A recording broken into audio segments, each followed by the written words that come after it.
Sure, sure. Is that all right? Yeah, we'll wait one more minute. Yes. We'll see people are joining in, and then we'll start. Yeah.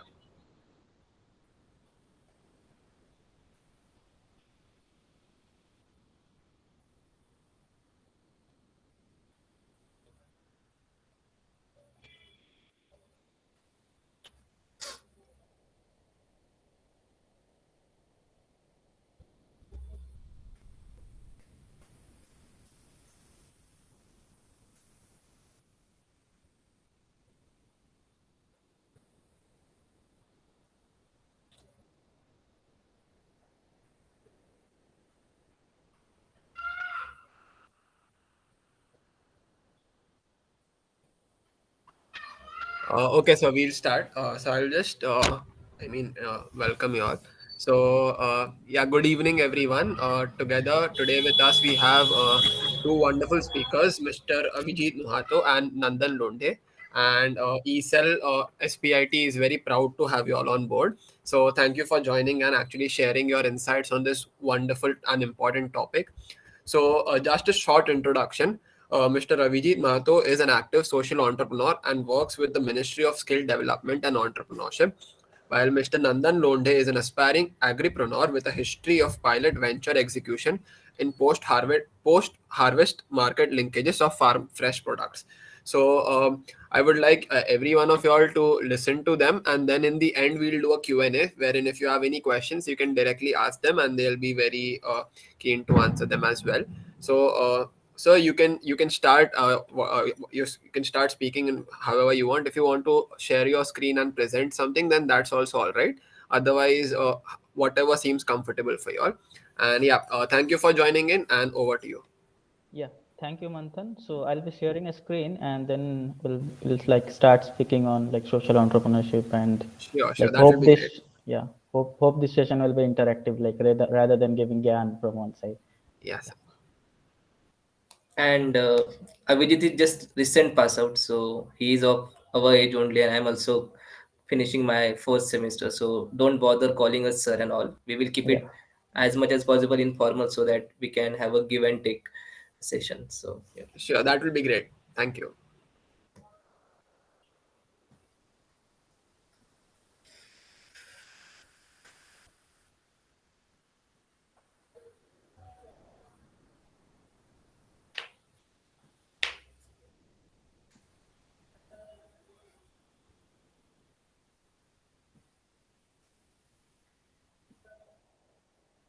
yeah. Hope the screen is visible, right? Yes, sir. Yes. Yeah. Okay. Yes. So Okay. like yeah, Nandan, you can start. Fine. So, uh, before we start, we would like to thanks. I guess one of your teammate. I'm not getting her name, but she was chasing both of us for last 1 week, and we were just matching the time that we can join for this session. So thank you for inviting us. We are like, as I mentioned, we are like you only, and we are also just new to this ecosystem. Probably have some extra age that we actually have studied social entrepreneurship as an academic course. So we would like we will for this whole presentation we will keep it more practical side of it. What is social entrepreneurship and what aspects you should consider when you think about social entrepreneurship domain. I like we both are not expecting many of you to have clear idea about what social entrepreneurship stands for. But again, as you are all part of ESAIL, you must have fair idea about what entrepreneurship is. So, before we go into the actual presentation, we would like to build a background where what is business enterprise and what is social enterprise. So, um, you might have heard about business enterprise. So, someone who is running a business, say a store owner or retailer outside of your home, is a business owner. Why don't we call him an social entrepreneur or a social business owner? Because what he does or what she does, they just bring the product from the market and start selling in their store, and they just keep the whatever the margin that they get from the business. But at this opposite side, when we talk about social entrepreneur or a domain as a social entrepreneurship, we talk about a person who actually build everything from crash, who actually brings the innovation part of it into the picture. So running we can say running a retail store, like we have heard about DMart. Okay, so DMart or Reliance stores is an entrepreneurial activity. But when we talk about a person who is running a small store outside of your home or in your colony, uh, cannot be termed as a social entrepreneur, because there is no entrepreneurial activity that probably he has or she has doing. It is just I would say a trading. Basically, you are taking a material from one person and selling it to the other and keeping your margins. So Abhijit, would you like to add Yes, anything? so basically, what I'll just add on to what Nandan spoke about. So, like first, we need to understand the difference between a like a business, a enterprise, and then a social enterprise. So, a business, like we can call a business like let's say like someone is running a kirana store near your house, or running a like a clothing store or something. That's a business, but we can't really call it an enterprise, like forget like commercial or social enterprise, because uh, they're they're just doing like most of it is, as Nandan mentioned, it's trading. So there is no innovation. There is like there is some bit of partnership and collaboration, of course, but there is like innovation is one of the like main characteristics of any enterprise, like let it be social or commercial. So so first we need to understand like the difference between a business, a regular run business, let's say like a chai wala normal, like selling tea near a railway station. He is also running a business, but is it an enterprise? No. But someone who is running a chain of like a like a chain of chai wala or tea stall, we know like this type of enterprise exists in Mumbai. So that can be termed as an enterprise. So now if we talk about social enterprise, so social enterprise is something like where like the social impact comes first. A like a social enterprise can be like both a non-profit or for profit, doesn't matter.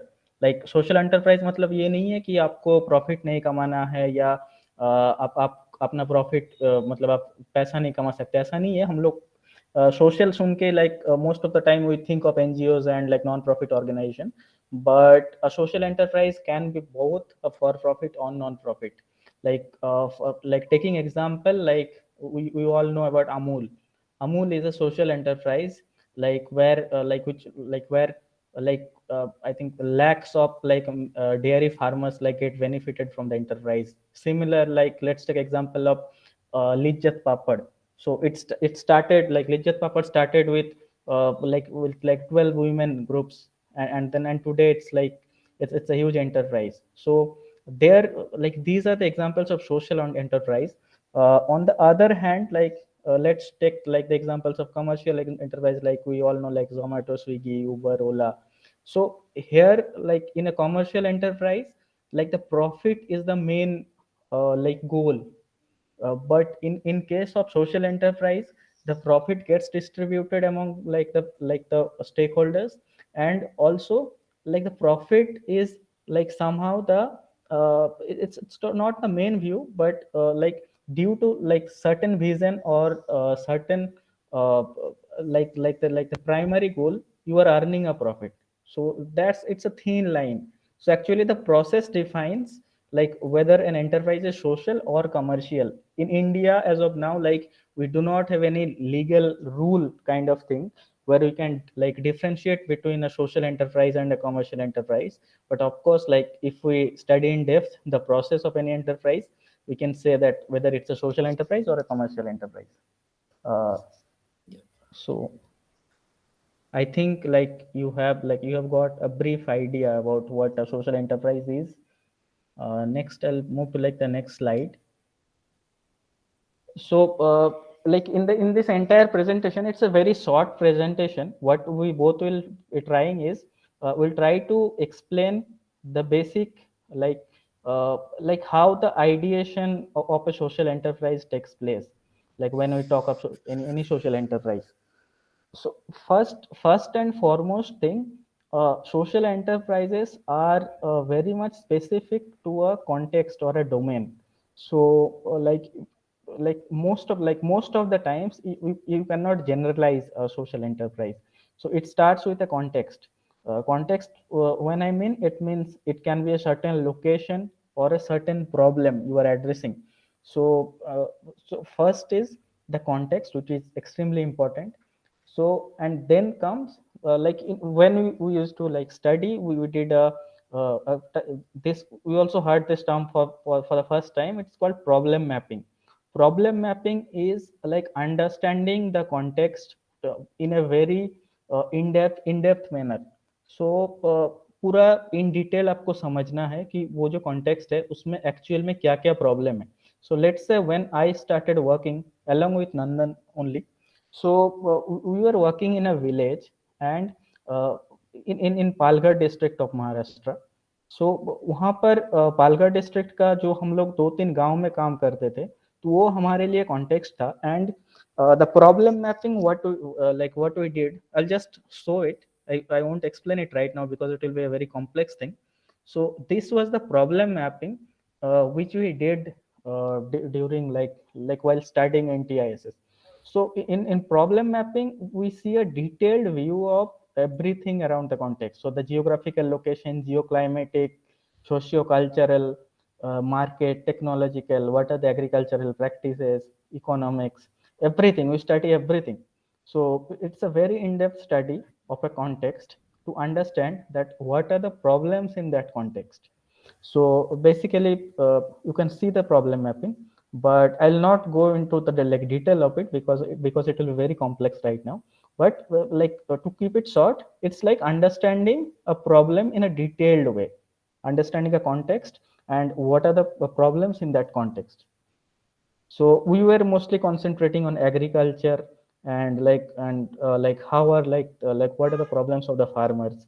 So uh, so coming to like first is the context, then problem mapping of the context, then comes the resource mapping. So once we are done with like mapping the problem and understanding the problems in a depth way, we need to like identify the resources in particular context. So when we were working in like 3 villages of Palghar district, so we identified the problems that let's say that there was a middleman, and there were very few middlemen who were actually buying the products from the farmers, and this led to lack of competition and like some of exploitation trading practices. So the farmers used to receive like less than remunerative price for their products. So and then we identified the resources, like what are the resources of this region. So we got various resources, like what are the products these farmers are producing, let it be pulses, beans, and various vegetables. Like other resources can be like most of them were practicing natural farming, so that was also a resource for us. And various other forest resource can be both like in terms of government organization, if they are supporting, or like the NGOs in that region, they can support our venture.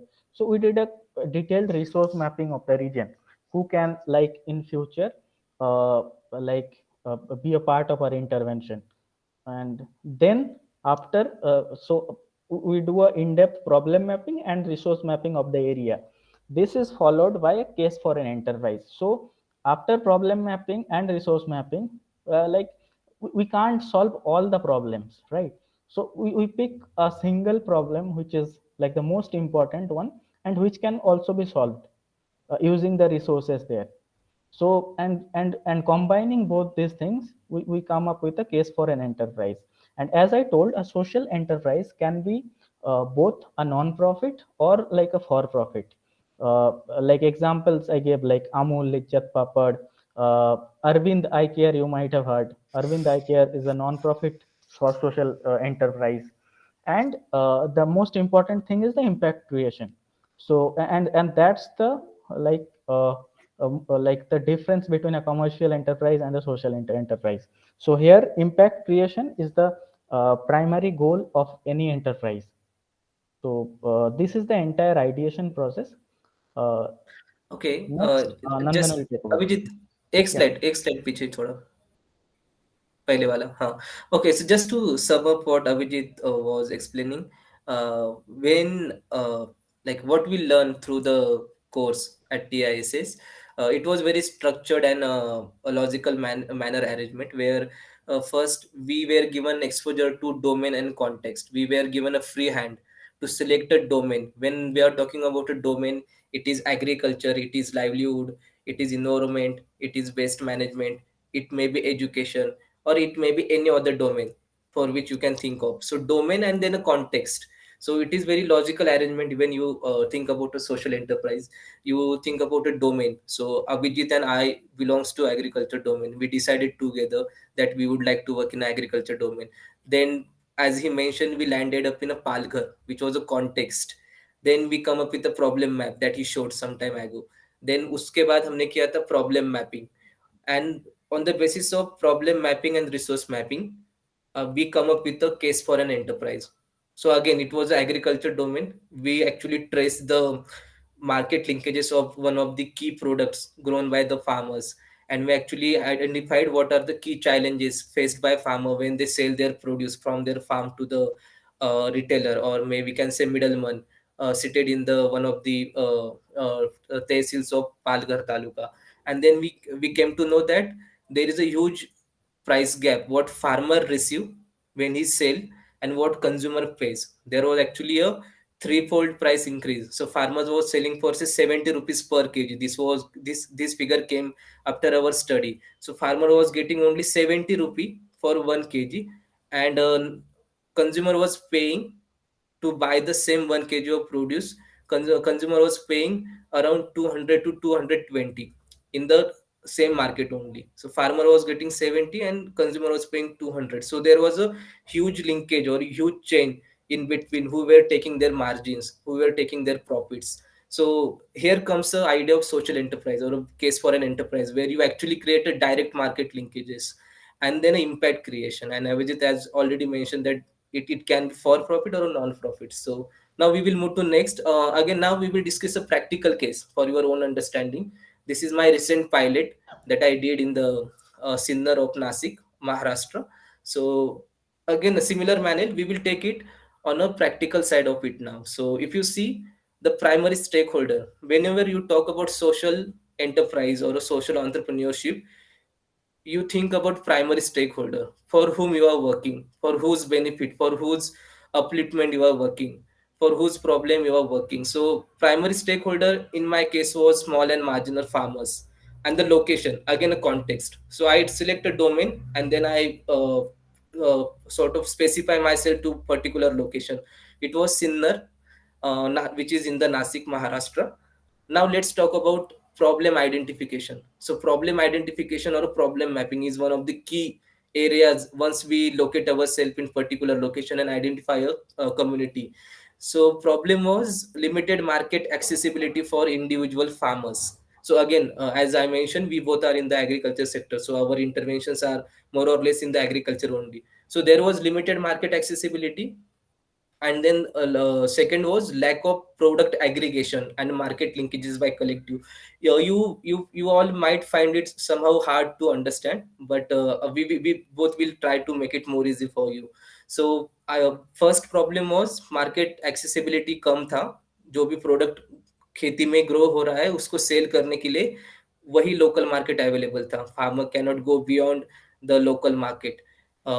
Then the other one was there are as Avijit mentioned, Amul or Lijjat. These are the cooperative models where people come together, they share the stake in between them and run a business. So the same concept is also applicable in the agriculture where farmers come together in a collective and they do a either input side business or a output side business for them. But there was a lack of product aggregation and market linkages by those collectives, farmer collectives.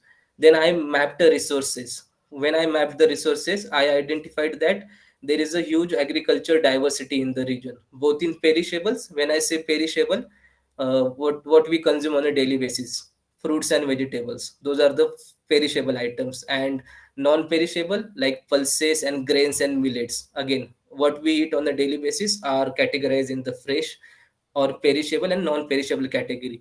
And then there is a strong presence of farmer collectives. Okay, farmer, when I say farmer collective, what it comes with the advantage that farmers are collected in one single body, one cooperative body, where they are working together, not individual farmer, but say a group of 10 farmers working together. So now I identified a location, then stakeholders. I also mapped the problem, also mapped the resources. Now it was time to talk about case for an enterprise.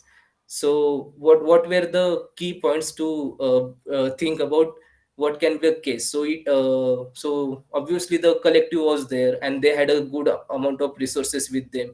So product aggregation can be done by the collective, and then the same location was very near to market. So whenever we talk, we have a Mumbai, we have Pune in Maharashtra, which are one of the largest markets in India when we talk about economical aspect of it. So the location was good, quite near to these both locations. So then we come up with a social venture ideation named Healthy Harvest. Okay. So as I mentioned, the farmers were growing perishables and non-perishables. So this is the way we actually we arrived at the healthy harvest. We map the problem, we map the resources, we then match the both and see what can be done to solve this problem in the existing context, and then we come up with a healthy harvest. Now we will see the business model side of it. Abhijit, next. Yeah. So now if you see here, it is integrated value chain. When we talk about agriculture value chain, we talk about farmer first and we talk about consumer in the end. But there is a huge chain in between. Farmer, then a local market, then APMC, then a wholesaler, retailer, and end consumer. So there is a huge chain in between.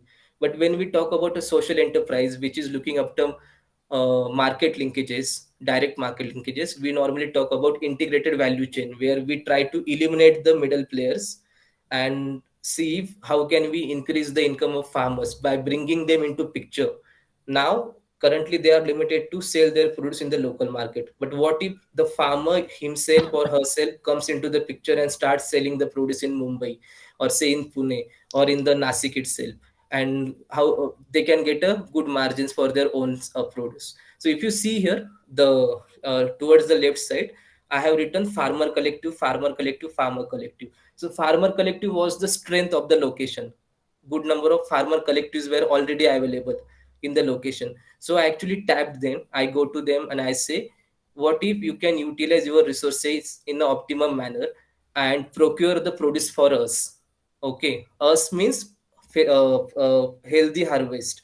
So I actually tie up with one of the farmer collective, and I use their godown or their collection center, and then other farmer groups procure the product from their local farmers, whatever was my requirement, and they used to drop it to the collection center of healthy harvest, for your understanding. And then there was direct market linkages, where we did marketing in a two way. One was direct marketing. When I talk about direct marketing, I had two options to set up a farmers market. You might have seen this trend in Mumbai in recent years. Good number of groups are coming forth to set up a Sunday weekly market or Saturday weekly market in society premises or open gardens, where farmers or other producers come and sell their products. So this is one of the good concepts where social enterprise can look into. And then other is a e-commerce platform, and other market linkages aspect was bulk supply. So if you see here, we have actually eliminated the say wholesaler, retailer, and we have directly built a connection with the end consumer. So we are Healthy Harvest is working with farmers at one end, where they are selling their produce directly to us, not going to any market, and then we are creating a market linkage for that produce directly to the end consumer.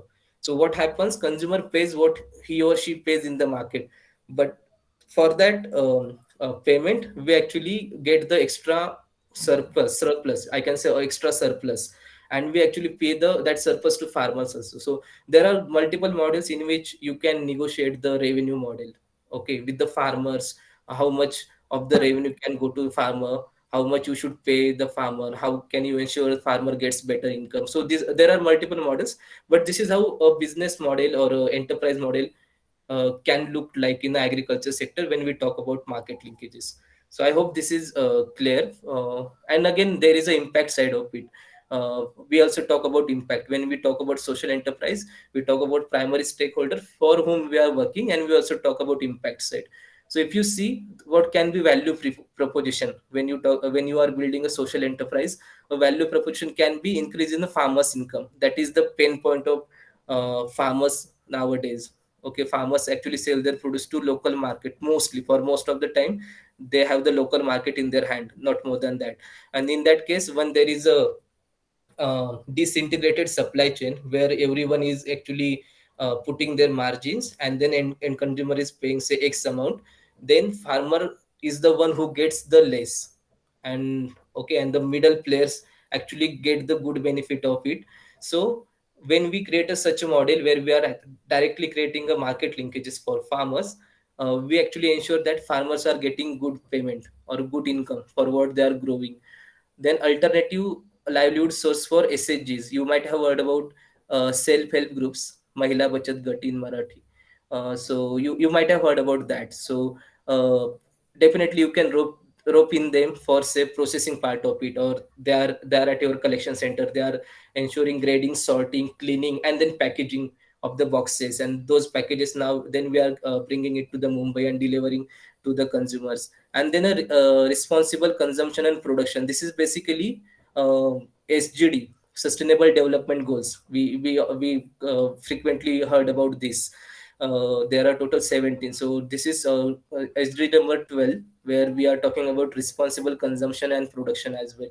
Why I have written responsible production? Because I was working with a group of organic farmers. So they are taking care of soil, they are taking care of mother health, and even they are taking care of our health also, consumers health also, because what we eat is highly chemically infused and probably not good for our health in the longer run. So for last three slides I was actually talking about what I did during my pilot venture, and how was the business model came, what was the business model, and what impact we tried to create. So next Avijit will talk about in general. Now he will take forward. Yeah. Yeah, so like till now, like we both were speaking like mainly towards the agriculture sector. So, but like most of you like might not be agriculture like completely interested in agriculture sector. So now we'll speak more of a general in both in case of social enterprise and also like enterprise. So if we talk about like some of the key aspects of any enterprise, in the like the process of enterprise creation, like one of the important point is like collaboration and partnership. So let's take the example which like Nandan told like just now, like while talking about his pilot experience. He talked about like collaborating with farmers collective. Let's say वो अगर बोलता कि मैं ही खेती करता and मैं like I'll be selling directly to the customers, so it's not possible. So we'll like whenever we are like planning any like enterprise or like if, like in the like in the ideation phase, we need to have a clear idea that like with whom we can partner and make our task easier. Because like कोई भी अकेले पूरा चीज नहीं कर सकता है, so we need to partner with the right stakeholders.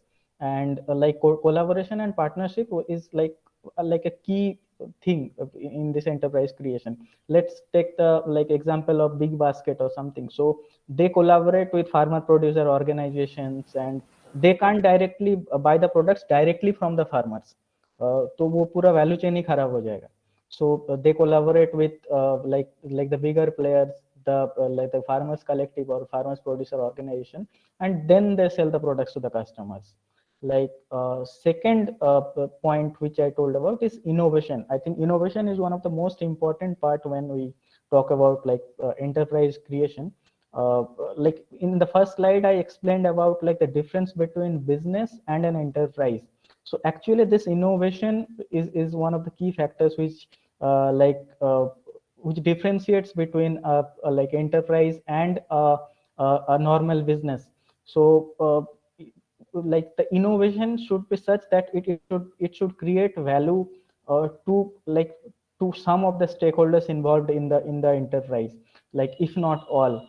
And let's take the like if we talk about innovation, if we talk like take examples of like this nowadays model of like Ola, Uber, or Zomato, Swiggy, Airbnb.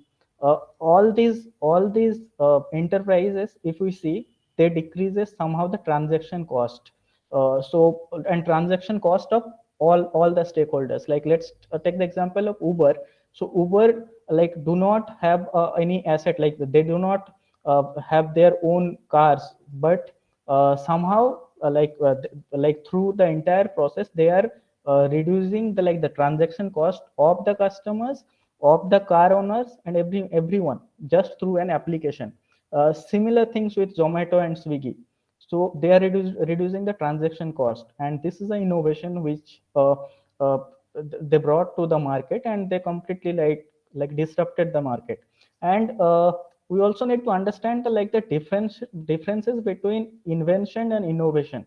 So when we are talking about like enterprise creation, we need not to focus much on invention, because invention takes a lot of time. Let's take the example of the like invention of internet or telephone.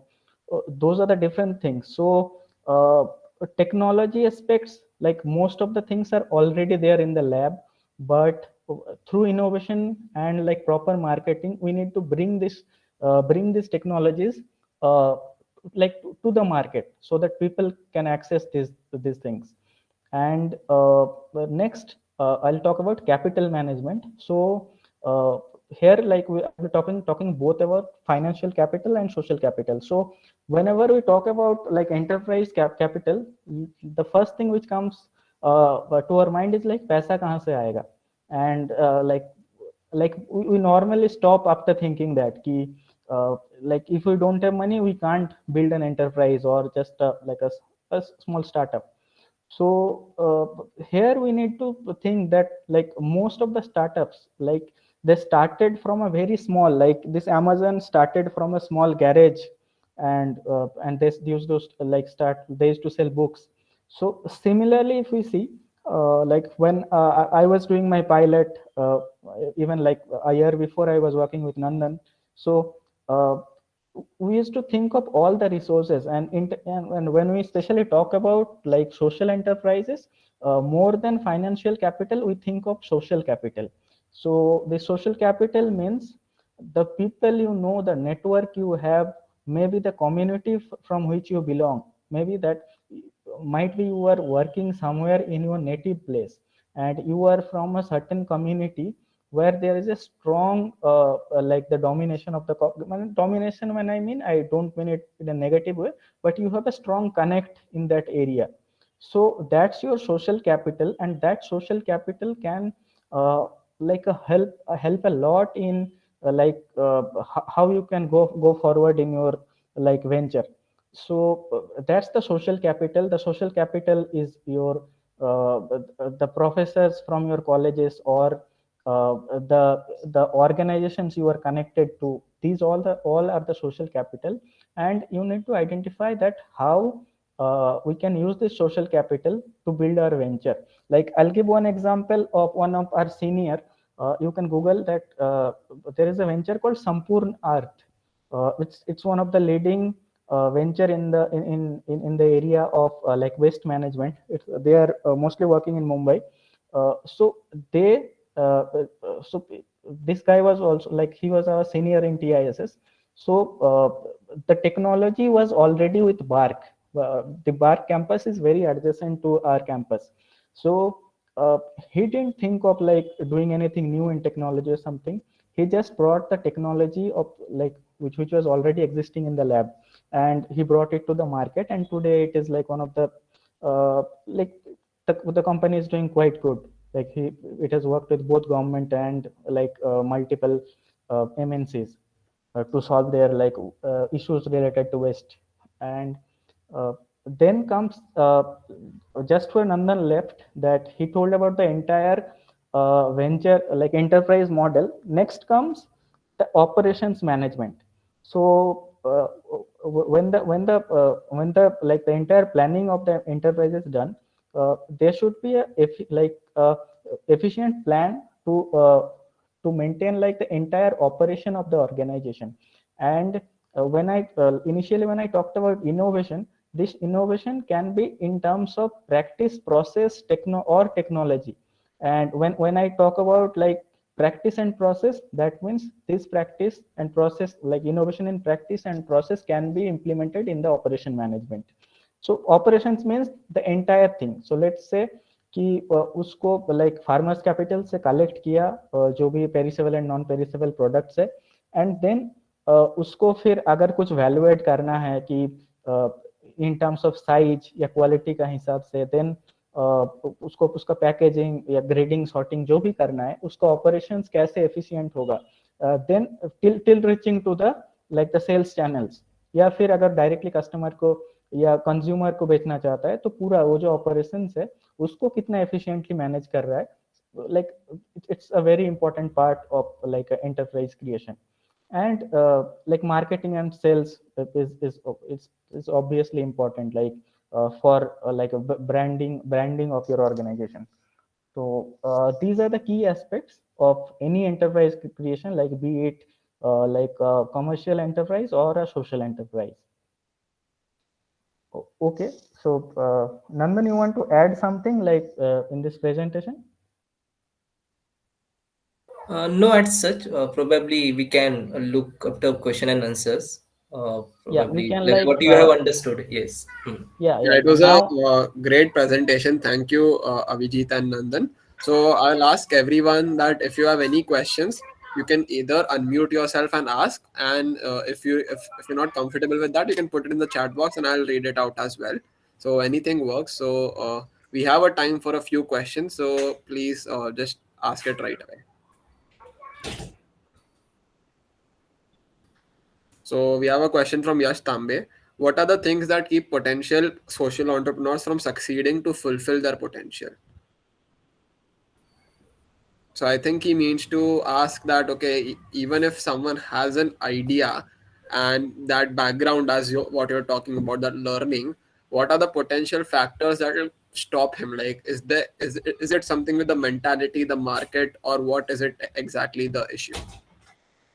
so yes, like the issues cannot be generalized. Like what are the issues? Like it can be multiple things. Like let's say like here also I want to give an example. So he like one of my senior, like he's struggling right now. Like the failure is not like it's not the right word, because you know in enterprise creation we always learn like failure is the part of the process. So what he initially focused was building a technology like related to solar drying of all the like goods like onion and other vegetables, where he used to focus specially, and he has also patented the technology. The technology costs around like 10 to 12 lakhs, and somehow he spent like 3 to 4 years in building that technology, and now he's struggling to earn like a regular good kind of income. So when we see his classmates, so they are earning good amount, like even like might they might have worked on like few other things, but he is now struggling to sell a product which costs around 10 to 12 lakhs, but that's a patented technology. And somehow what I felt that that's what I was talking about initially, that when you were talking of any like when you are going through this enterprise creation process, you need to focus especially on the financial model. So we learn a term called law of effectuation theory, where we are told about like affordable loss theory. तो आप उतना ही खर्चा करो या उतना ही time spend करो जितना आप अफोर्ड कर सकते हो. Like that's why like entrepreneurs are called risk managers. Like बहुत जगह आपको दिखाया जाता है कि entrepreneur should be risk takers, but हम लोग फर्स्ट से इसको मतलब गलत ही बोलते हैं कि entrepreneurs are not risk takers, they are rather risk managers. So उनको पता होगा माइट भी वो किसी दूसरे इंसान के लिए रिस्क लगता है, but he knows how to manage that risk. So and coming to the question of Yash, that what are the things that keep social entrepreneurs from succeeding to fulfilling their potential? This is because mostly the social enterprises are very much context specific. तो जब expansion का phase आता है वहां पे बहुत दिक्कत आता है. मतलब जो महाराष्ट्र में जो चीज वहां का फार्मर्स के लिए एप्लीकेबल है, माइट भी उड़ीसा या बंगाल में वो सेम मॉडल ना चले. तो वो जनरलाइज करना एंड वो एक्सपांड करना वो बहुत मुश्किल हो जाता है. So that's one of the reason in any social enterprise. When I was talking about that Sampurn Earth, it's in the expansion phase, but yet it's like it's already like 6 7 years old enterprise. But still, when we compare with like a commercial enterprise are much more generalized. When I talk about Arvind Eye Care is very popular and a successful model in South India, especially in Tamil Nadu, Madurai. Uh, but they tried to implement the same model in North India and it failed. So somehow we need to understand that social enterprise is very much context specific, and we need to design in a similar way. But if we see in case of Amul, it expanded like it's the leading like leading player in the milk industry in India. Very So well said, Avijit. So moving on to the next question from Sarika.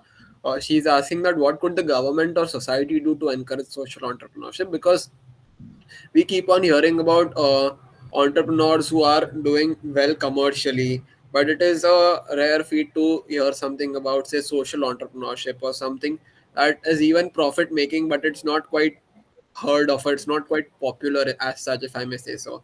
So what can the government or the Mhm. society do to promote that? Nandan, you want to take? You answer. I will Yeah, probably take. yeah.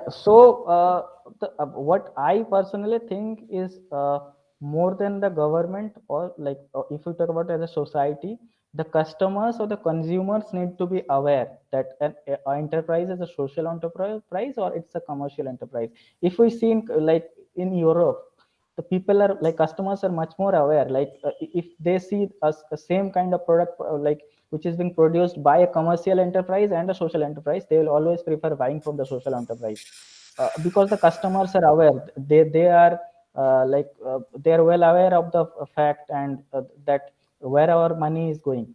If I am buying something, where is the profit going? So the customer awareness is the key, I think. And like Indian government do not have any policy right now for social entrepreneurs. So there is no, but there has been some debate going on regarding this, and probably in next few years we have a legal entity for social entrepreneurs. Then I think government can give like few benefits, tax benefits, or easy registration subsidies to the social entrepreneurs. But right now those things are not available because in the government system there is nothing to define a social entrepreneur, like that this enterprise is a social entrepreneur, some social enterprise, and other is a commercial enterprise. So in Indian government do not have any such rule as of now or law as of now. So it can be only be done after there is a law for social enterprise. And more than that, I think we as customers need to be aware that what products we are buying and where is our money going. Right. So does anyone have any more questions? You can unmute and ask as well. That works completely fine. Hello guys. Yeah, hi, It hi. was a great session. So I just wanted to ask, what's a question you're most tired of hearing on this subject? Like, what's a major misconception based on this field? I guess Uh, in the yeah, I did. yeah, so like the main thing is like this social uh, like mostly these two words like social and enterprise, these are two contradictory words. Like if we see like normally people, like हम लोग का दिमाग में जब कोई enterprise या entrepreneur का बात आता है तो दिमाग में वो बिल गेट्स एलोन मस्क वही आता है, तो वही गाड़ी से निकला वही वाला। तो बट रियलिटी थोड़ा अलग है, पूरा जर्नी अलग है। तो कहीं ना कहीं like whenever we like interact with someone for the first time, वो ऐसे आता है कि सोशल और एंटरप्राइज ये कैसे होता है, मतलब how can it be possible.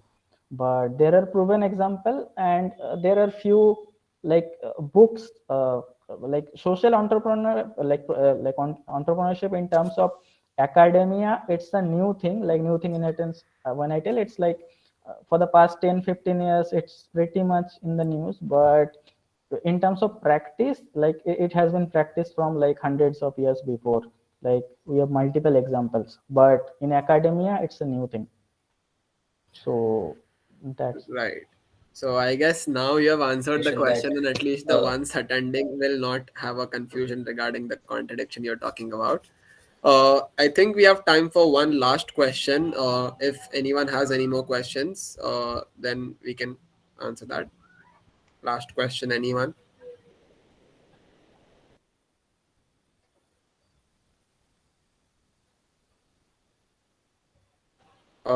Okay, I'll ask one question. I had one question from the session, and that is that so since you rightly pointed out that the enterprises can be profit and non-profit, and it's more about the impact. But again, if I am running my house, or if I have to run my house in the future, I have to find that correct balance between income and impact. So how can I find that optimal balance if I have to start a social enterprise in the future, and if it turns out to be a non-profit one? How do I find the correct balance, or what determines that balance between impact and income, so that again I am doing what I want to do, but with that I can also sustain myself and my family? Yes, yes. So it's like a more of a misconception rather than like when we talk about sustaining of a family. Like let's say it's a non-profit. आप लोग कुछ दिन पहले ये WhatsApp ये हुआ था कि प्राइवेसी का इशू है, सिग्नल आया था। सिग्नल एक नॉन प्रॉफिट ऑर्गेनाइजेशन है। अब सिग्नल का फाउंडर्स या को फाउंडर्स क्या उसको सस्टेन नहीं कर पाएंगे क्योंकि वो नॉन नॉन प्रॉफिट है। So when we the difference between a for profit and a non profit organization is just that in a for profit organization the surplus amount after like all the expenses including the like the salary of the CEO and other employees, the surplus which is left, it goes to the like the founder or the co-founders of the company. But in a non-profit, so there are like mainly three forms of non-profit. One is society, second is trust, and after 2013 there is called section 8 company. So in a non-profit company, the CEOs, the employers, everyone can take salary and there is no limit to it. Like if a non-profit organization like Amul is doing such a huge operation in the national level, the CEO has the right to take like salary of let's say 50 lakhs per year or 1 crore per year. That's not an issue. But the even after taking the salary, the profit that Amul is making, like if we see the yearly profit of Amul, it goes into some 1,000 crores. That profit is being divided like within the stakeholders. Uh, if we talk about a company like Reliance or something, we said like Mukesh Ambani says that I take like 1 rupee as a salary, 1 rupee or something. I exactly don't remember the number. But then how come like he's making so? Because he's taking the surplus. He's not taking salary. There is no harm in taking 1 crore salary or 5 crore salary yearly. If a company of like Reliance is making profit, but you are taking the surplus. So so that's it's more of a misconception. So you can take salary or whatever you like. You need to like sustain your family or to go on a world tour, whatever, like according to the company. So that's not an issue. Right, makes sense. So I feel that there are no more questions. So thank you for your time. It was very enlightening for us to learn about this topic that we don't actually know much about. So I, on behalf, so I'm Manthan Juthani, the vice chairperson of ECL SPIT. On behalf of the whole community of ECL SPIT and the college, we would like to thank you for taking out your time and sharing the wonderful insights. It was great having you all. So yeah, thank you. And for all the participants, please fill the two forms that are in the chat box. And after that, you can leave. It will be great if you would help us with that. So yeah, thank you Avijit, thank you Nandan. It was great having you here. And yeah, hopefully we'll see some social entrepreneurs rising from SPIT as well from this session. So yeah, thank you for the Definitely. Thank you, Manthan, and like entire ECL team. And like if you have any doubts or like you need any help related to entrepreneurship, social entrepreneurship, share. anything, like you can connect to any of us. Like Yep. you guys have our mail ID or like you can connect us on LinkedIn or something.